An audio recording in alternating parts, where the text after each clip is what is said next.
Welcome everyone to the second day of Indieway. JoyPac Senior Publishing Manager Vivian Y.J will talk about hyper-casual mobile games in China, how to bring hyper-casual games to China, do's and don'ts for publishing hyper-casual games in China. Hello, welcome Vivian. Your microphone is muted right now.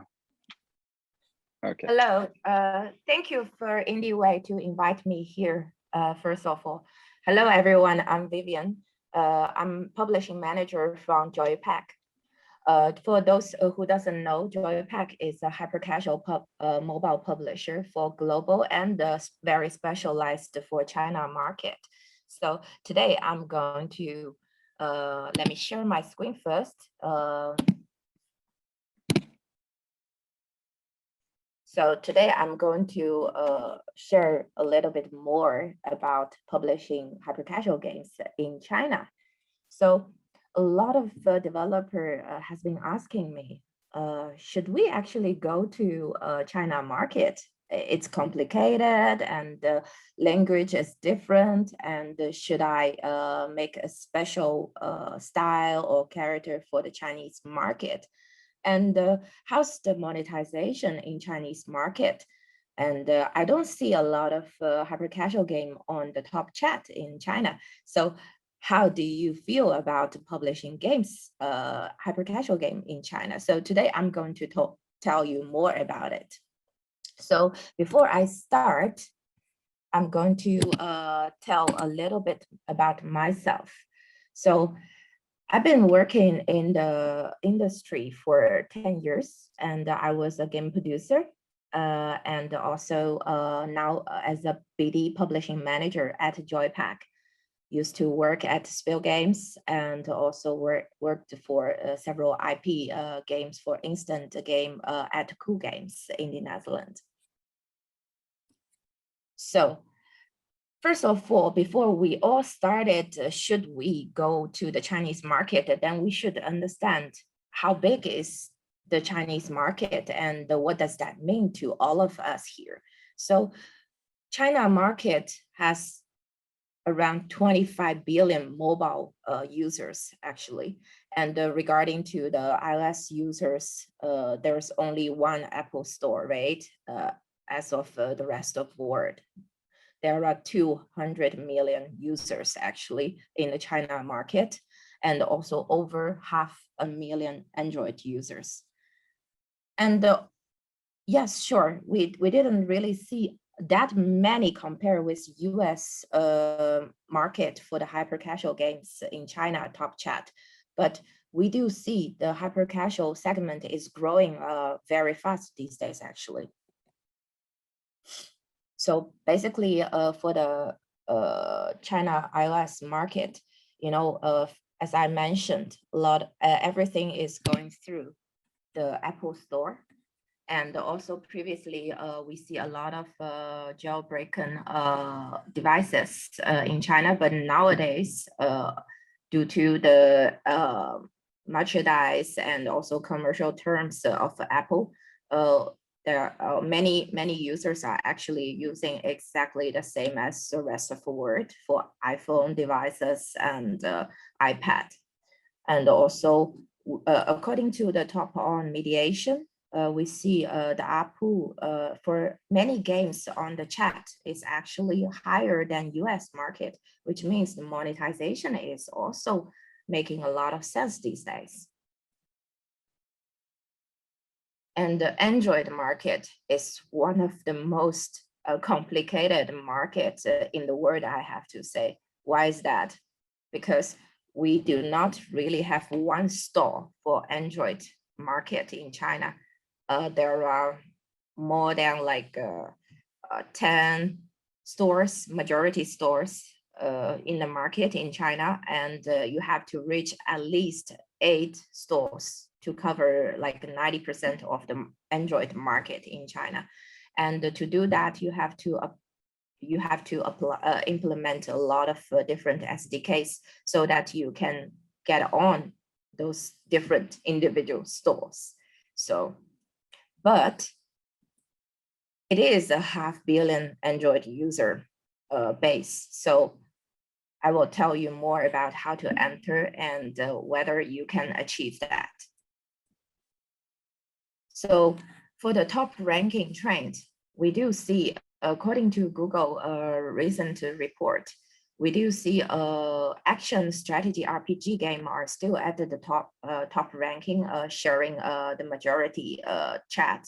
But also we do see match 3 hybrid kind of games are also climbing to the top chat in China. And a dramatically trending these days, we also see like a hyper-casual game is also climbing to the top chat these days in China. Recently, we also managed to bring this Samurai Slash from Catch-Up to 103 on iPhone and iPad 30, which is pretty good result in China. Speaking of a hyper-casual game, of course. And we also surprisingly found out actually by reaching like around 100 ranking in China, our ARPU is slightly higher than the similar game which reached to top 50 in US actually. So which means, you know, the user base and also the monetization value is pretty good these days in China. And also everything sounds great, and it sounds like you should enter the Chinese market, isn't it? But there's this legal issue in China. And if you have your game has like a in-app purchase, then you have to apply the ISBN. ISBN is a kind of a certificate for you to be able to launch your IAPs in China, including the Apple Store these days. First, they launched in Android applications, but nowadays, since last year, June, it all applies to all kind of platform, including iOS. And the local license, there's another software application so that allows you to do the monetization and the user acquisition in China. So that is also something that for foreign company, it's a little bit tricky and a lot of procedure you have to go through. But for that, you can find some local partners who can deal with that for you. It's super easy. But last but not least, for the networks, bunch of Chinese local networks is the most difficult part for a lot of foreign developers and foreign publishers at the West, I found, because there's language barriers and time zone issues, and also a little bit like I call it cultural differences in terms of communication. You know, it will be always easy if you have a Chinese colleague or who does speak Chinese. I also see a lot of Western people, they're speaking fluent Chinese these days, which is incredible to me. And that helps you guys also to build up a closer relationship for those Chinese networks in China, basically. And for most of hyper-casual games, we can see in China are still very much from the West, you know. That said, Chinese users are actually very open to the world, and I see this situation is actually different compared with Korean market and the Japan market.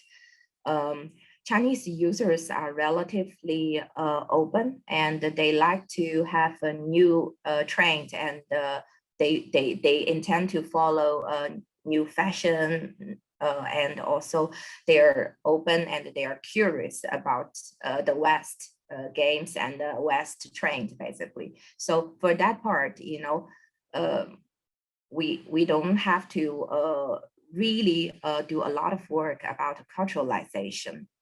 And I always recommend developers to focus on their passion and focus on their game mechanics and to make the game that they think it's great and fun to play, because eventually good stuff everyone will appreciate, right? Just like an iPhone, for example.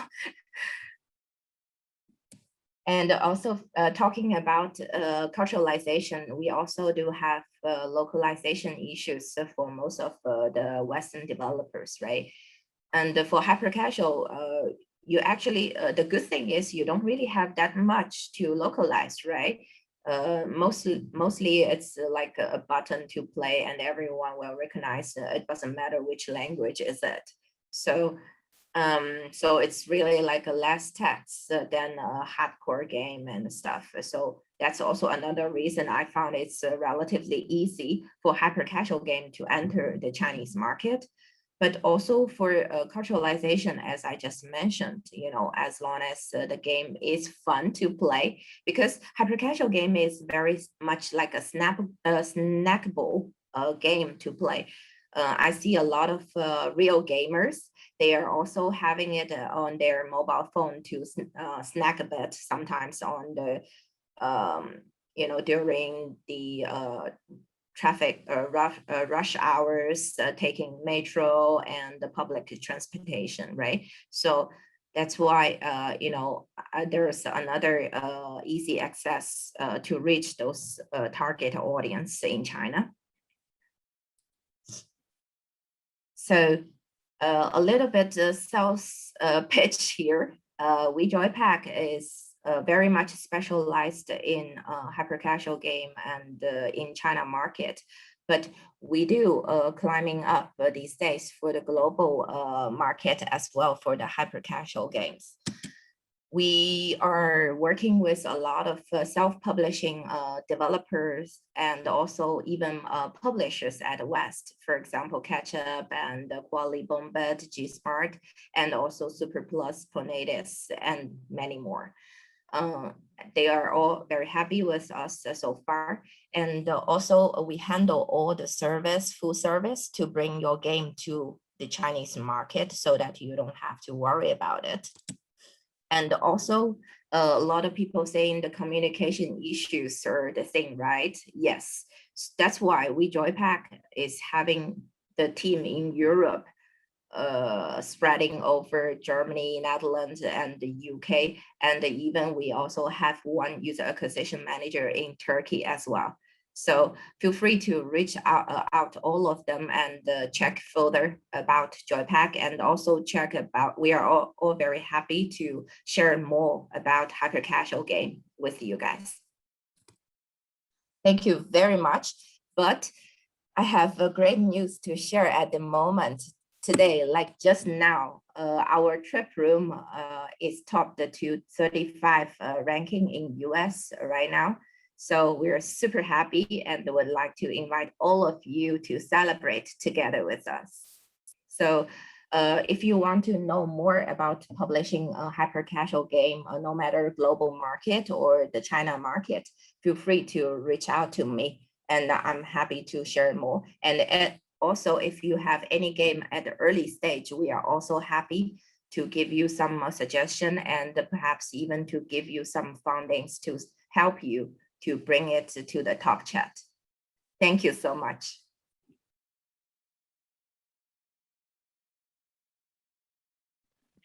We can, we don't have yet any questions on the Q&A menu. So if you want to add something or share something more with us, because we still have time for your presentation.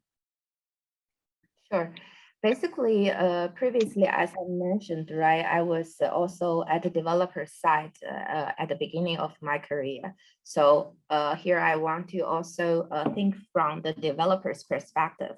So when you are making a prototype for hyper-casual games, I would suggest for you to test it earlier. I've met a lot of developer who's great and made a complete game, you know, for months and months. But for hyper casual game, the circle from the prototype phases to launch should be like less than 2 months, let's say. But what is very important is to save your time and the effort, is to have prototype done for a few levels and with core gameplay, core mechanics, you know, and just get someone tested for you yourself if you're a self-publishing developer, or if you don't have the budget, you know, you can find some publishers in the market and test it for you, so that you don't have to, you know, waste your effort and you know, because hyper casual game is very much about the marketability. Yeah, exactly. Also, I also working on a hyper casual game company too as a game developer there, but we mostly going for the American stores and going for the American audience. Okay, we have a question. An anonymous attendee asks, in MENA region, there are some rules specific to countries, like you can't use magic. Is there any rule like that in China? Yes. So for China, basically the market, basically the rules and the regulations in terms of the game itself, it's very similar to the US market. And also, for example, in China, if you're having some kind of fighting or killing game, the blood party, if you can make it more cartoony and change a color, that will be great, you know.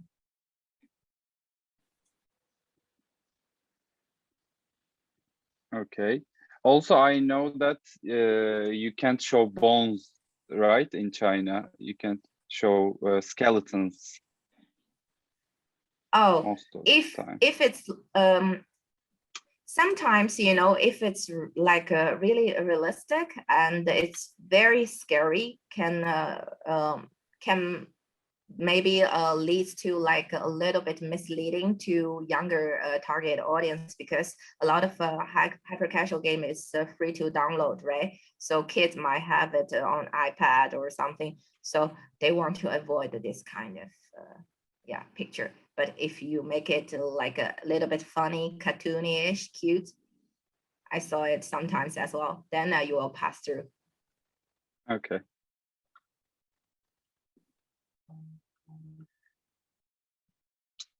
I guess we don't have any more questions.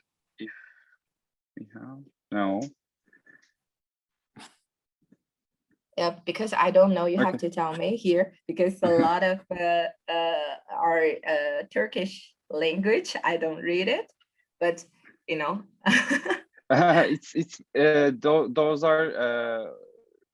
Those are like advertisements and informations about the Zoom meeting. The questions appear on the Q&A menu, not on the chat most of the time. Actually, I do have a question to most of the audience here. I assume most of the audience who's listening this conference are mostly developers, right? So I want to ask you guys, in Turkey, the developer who's making hyper casual game, what's your expectation for the hyper casual market in China? And also, what kind of help do you actually need for publish your hyper casual games? Okay, we have a question you can answer. Which ads network we might use in China and which definitely can't work with? Network means like a ads network, right? Yeah. I would suggest you guys to try those local Chinese ads network if you are publishing games in China. Obviously, you know, they know the market well, and they might also help you to optimize your creatives if you have a closer partnership with them. So Mint Grow is one of the most incredible ones we are using for China market. And also sometimes we are also using Localization and Iron Source Unity, and also like Total. And Total is from a TikTok company. And also there is another sub company from Tencent, which is also a Chinese name. So yeah. If I answer your questions myself, like we can, I guess most of the game developers are choosing much. I know there's a huge population in China who play games. I know the market is huge over there, but I think most of the developers it finds it much easier to promote their games or put their hyper-casual games to Europe or American markets most of the time, I guess. That's the problem. And also, yeah, as you mentioned, the ad process, we can use the Facebook as Google Ads. I don't know the ads you talked about like moments ago, but we can use the Facebook ads and Google Ads over here to United States markets. I think most of the game developers finds it much more easy to go over there. I see. Thank you. Yeah, you are also a developer, so it's definitely representative.